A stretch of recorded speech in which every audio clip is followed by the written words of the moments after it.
Welcome to TechCast by Raqmedia.com, your quick stop for the latest tech news, smart hacks, and cutting-edge updates. Stay informed, stay ahead. Let's dive in. Hey there, all you tech fans, and welcome back to Raqmedia TechCast. Your one daily stop for the latest tech news and trends. Ooh, you know, every so often a new piece of tech comes along that has everyone buzzing, asking, is this it? Right. Is this the game changer?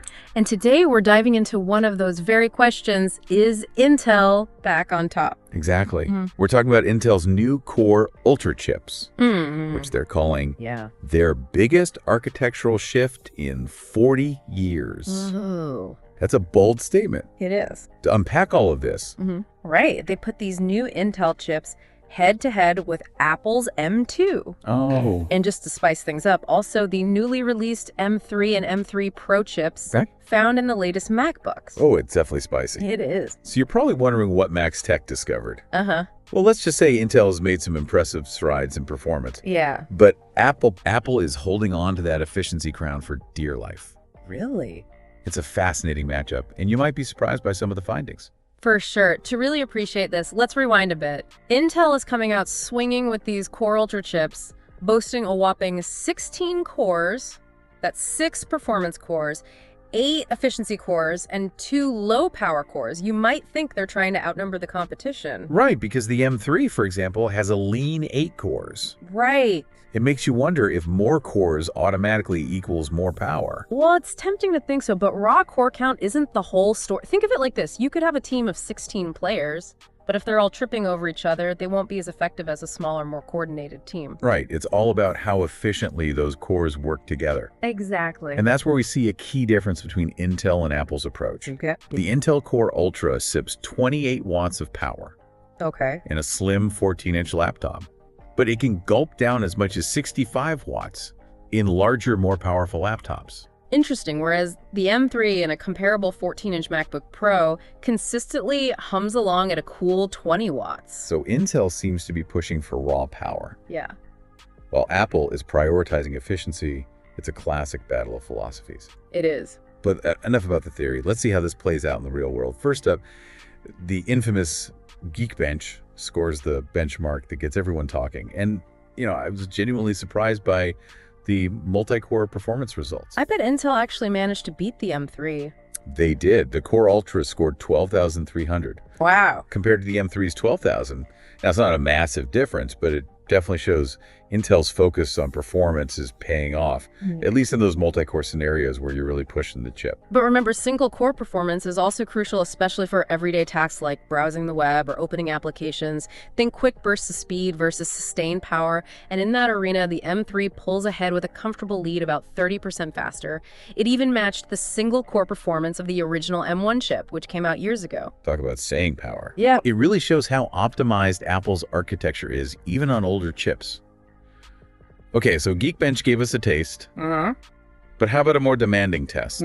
What did Cinebench reveal? Well, Cinebench has different versions that simulate different workloads.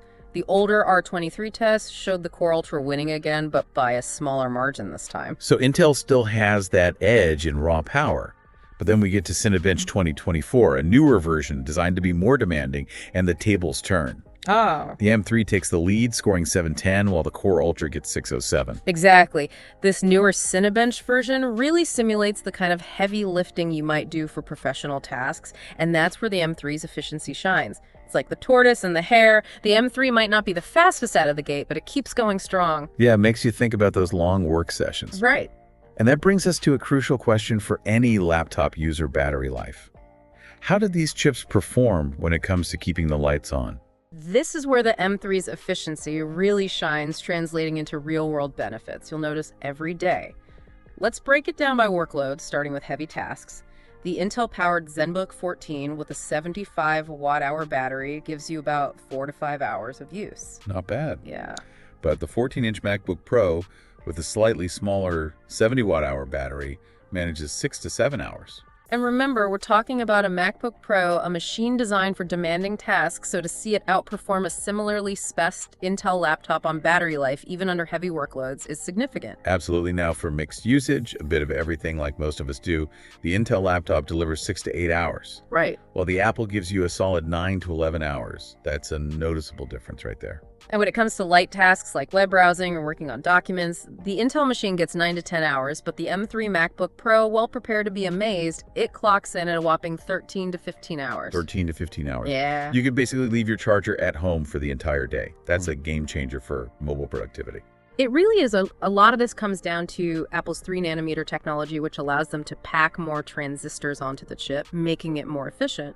But it's not just the hardware. Apple's also known for its incredibly efficient power management system, squeezing every last bit of juice out of that battery. It's like they've got a team of tiny power ninjas working behind the scenes. Right. Speaking of power users, we know you're always hungry for more tech insights and analysis. That's why we wanted to remind you to check out Raqmedia.com. You'll find in-depth articles, comparisons, and breakdowns of all the latest tech trends so you can stay ahead of the curve. It's a fantastic resource, whether you're a casual user or a hardcore tech enthusiast. Okay, back to our chip showdown. We've covered performance efficiency, battery life, but there's another area that's becoming increasingly crucial: neural processing and AI. What did Max Tech find there? Well, this is where we see the benefits of Apple's long-term strategy. You see, Intel's new chips now include a dedicated NPU or neural processing unit, specifically designed for AI tasks. It's similar to Apple's neural engine, which they've been refining for years. So they're playing catch-up in a way. In a way, yes. While Intel's new MTU is a significant step forward, Right. it's still playing catch-up to Apple's neural engine, which is currently over 4 times more powerful. Wow. That's quite a difference. What does that mean for everyday users, though? Well, think about how seamlessly Siri responds to your requests, or how quickly your iPhone can edit photos with complex filters. That's the neural engine at work. It's becoming the brains behind many of the features we take for granted on our devices. It's like having a mini supercomputer in your pocket. So Intel's got some catching up to do in the AI department, but what about graphics? They've been touting some pretty big improvements there, haven't they? They have, and to their credit, Intel's integrated graphics have seen a significant performance boost. Yeah. Almost doubling in their new chips. But as with the NTU, Apple still holds a commanding lead. Okay, so how did they measure that? Well, Max Tech turned to the Geekbench compute test, which specifically evaluates graphics performance. The Intel chip scored around 30,000, while the M3 achieved a remarkable 47,700. That's a difference of almost 58%. So what does that translate to in the real world? Like, if I wanted to play some games on my lunch break, would I notice that difference? You absolutely would. In one gaming test, the M3 delivered a smooth 49 frames per second, while the Intel chip struggled to keep up at 28 frames per second. That's a 75% difference, which would be very noticeable in terms of gameplay smoothness. Wow, those are some eye-opening numbers. Yeah. So for those who want a laptop that can handle both work and play, it seems the M3 still has a significant edge. Indeed. And speaking of edges, we've only scratched the surface of Apple's silicon lineup. They've got even more powerful chips waiting in the wings, with the M3 Pro designed for those who demand even more performance. The big guns, I remember Max Tech compared the Core Ultra to both the binned and unbinned versions of the M3 Pro in both 14-inch and 16-inch MacBook Pros. Now, you might be wondering what binned means. Imagine you're picking the best players for a basketball team. You'd naturally choose the most talented, right? Well, binning's kind of like that for chips. Manufacturers test all their chips, and the ones that perform slightly better than average are labeled as binned. So the binned M3 Pro chips are like the all-star team of processors. Exactly. They represent the peak of what Apple's M3 Pro can achieve, and even the unbinned versions are incredibly powerful, don't get me wrong. Okay, so we've got a real showdown brewing here. Yeah. Intel's best versus Apple's best. Yeah. Before we get into the performance numbers, let's talk power consumption. How much juice are these chips guzzling? Well, the Core Ultra, when pushed to its limits in a thicker 16-inch laptop, draws a substantial 48 watts of power. Whoa, that's a lot of energy. Does that mean it runs really hot? It can, which is why those larger laptops need more robust cooling systems now. Compare that to the M3 Pro and the 14-inch MacBook Pro, which sips a mere 23 watts of power. Less than half the power for even more performance. It's incredible. It's a testament to how efficient Apple's chips have become. It really highlights their focus on performance per watt, squeezing every ounce of power out of every watt consumed. Okay, enough about the power bill. Let's talk performance.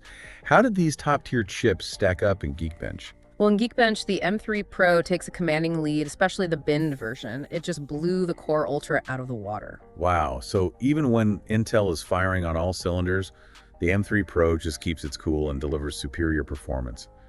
What about Cinebench 2024, that more demanding test we talked about earlier? The M3 Pro maintained its lead in Cinebench 2024 as well, proving that its efficiency advantage isn't just about saving power, it also translates to sustained performance under heavy workloads. It's like the M3 Pro has found a way to break the laws of physics. It's mind-blowing, really, but it's not just about benchmarks. We've got to talk about the real-world impact of this efficiency. Remember how impressed we were with the M3's battery life? Oh yes, but the M3 Pro takes it to a whole new level, especially in the 16-inch MacBook Pro, which boasts a massive 100-watt-hour battery. Wait, 100 watt-hours? That's the largest battery you can legally fly with, right? It is. They really push the limits there. This means you can literally work or play for hours and hours without even thinking about plugging in. That's true. Freedom right there. Freedom from the tyranny of the power cord. It sounds like Apple has really nailed this whole efficiency thing. But you know what else is efficient? Getting your tech news and insights from a source you can trust. That's why we wanted to remind you to head over to Raqmedia.com. You'll find articles, deep dives, and comparisons on all the latest tech, all written in a clear, concise way that cuts through the jargon. It's your one-stop shop for making sense of the ever-changing tech landscape. So bookmark Raqmedia.com and stay ahead of the curve. Now, getting back to our main event, this epic clash of the titans, Intel versus Apple, it's been a fascinating journey so far, hasn't it? We've seen how Intel's Core Ultra chips, while making some significant strides, are still facing stiff competition from Apple's M3 series, particularly that powerhouse M3 Pro. It's clear that Apple is not resting on its laurels. They're pushing the boundaries of what's possible, especially when it comes to efficiency, graphics, performance, and battery life. But I think what's most fascinating is how these advancements are shaping the entire tech industry. Absolutely, it's like a ripple effect. Apple's focus on efficiency is forcing other chip manufacturers to up their game. Which ultimately benefits us, the consumers. Yeah. I mean, who wouldn't want a laptop that runs for hours on end, stays cool and quiet, and can handle anything you throw at it? It's the dream, isn't it? But we have to be realistic, right? Benchmarks only tell part of the story. Real-world performance can vary depending on the software you use, how well it's optimized, even the temperature of the room you're working in. That's true. There's so many factors at play, but I think what Max Tech's comparison shows is that there's a clear trend emerging. It seems like efficiency is becoming the new battleground in the world of chips. And Apple is definitely leading the charge. Which begs the question, can Intel catch up, or will they need to find a different path to compete? That's the million-dollar question, isn't it? Will they try to match Apple watt for watt? Or will they double down on their performance-focused approach? Maybe they'll find a way to combine both a hybrid approach that delivers raw power when you need it, Right. but sips energy when you don't. It's going to be fascinating to watch how this all plays out, but I think the bigger takeaway here, the thing that really gets me excited, is the innovation that this competition is driving. I agree. It's pushing the entire industry forward, and ultimately, we're the ones who benefit. Right. We get faster, more powerful devices that can do more and last longer. Think about the possibilities. Imagine a world where you can edit 4K video on a laptop that's as thin and light as a magazine. Wow. And that laptop can run for 12 hours on a single charge. Or a smartphone that can translate languages in real time using only its onboard AI processor without needing an internet connection. Those are just a few examples, and I'm sure we'll see even more mind-blowing innovations in the years to come. It's an exciting time to be a tech enthusiast, that's for sure. But it can also be overwhelming, right? With all these new technologies emerging, it's hard to keep up. That's why it's so important to have a trusted source of information, a place where you can go to get the latest news and analysis without being bombarded with jargon and technical detail. Exactly. And that's where Raqmedia.com comes in. Our team of expert writers and researchers break down complex topics into easy-to-understand language so you can stay informed about the tech that matters to you. Whether you're a seasoned tech pro or just starting your journey, Raqmedia.com is your guide to the ever-evolving world of technology. So bookmark the site, subscribe to our newsletter, and join us as we explore the future of tech. Well, folks, that brings us to the end of our Intel versus Apple Silicon deep dive. It's been a pleasure unpacking these fascinating technologies with you. We've seen how these tiny chips are not just components, but catalysts for innovation, shaping the devices we use and the way we interact with the world. Remember, the world of tech is always evolving, and the only constant is change. So stay curious, stay informed, and most importantly, stay tuned for more insightful deep dives right here on Raqmedia TechCast.